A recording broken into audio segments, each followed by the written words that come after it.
یکی از قابلیت‌های جذاب بلندر گزینه اینستنسیه که برای تمام موضوعات فعاله و جالبه که خیلی از کاربرا تا حالا بهش دقت نکردن. به عنوان مثال ما می‌خوایم این میمون رو روی تمام ورتکس‌های این کره تکثیر کنیم.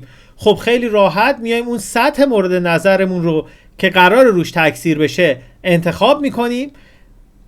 از تب آبجکت پراپرتی گزینه اینستنس و ورتیسز یا فیسز بر اساس نیازمون انتخاب می‌کنیم.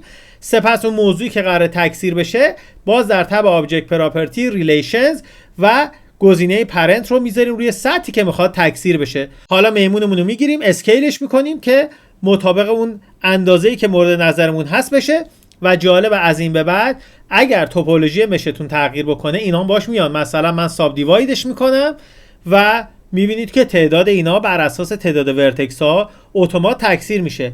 هر دو موضوع، چه موضوع تکثیر شونده چه سطح، قابلیت انیمیت دارن.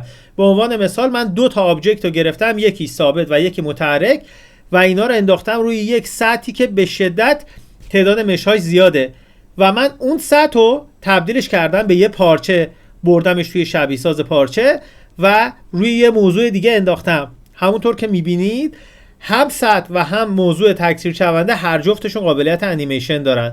پس شما میتونید ایده های جالبی رو باهاش پیاده سازی کنید و همونطور که میبینید هم حجم کار به خاطر اینستنسینگ و هم میزان حافظه هم که اشغال میکنه خیلی راحت میتونید این تعداد به این عظمت رو خیلی راحت باهاش کار بکنید. از این به بعد دیگه فقط ایده هایی که میتونید پیاده کنید، مخصوصا زمانی که آبجکتاتون هر دو حالت حرکتی رو داشته باشن.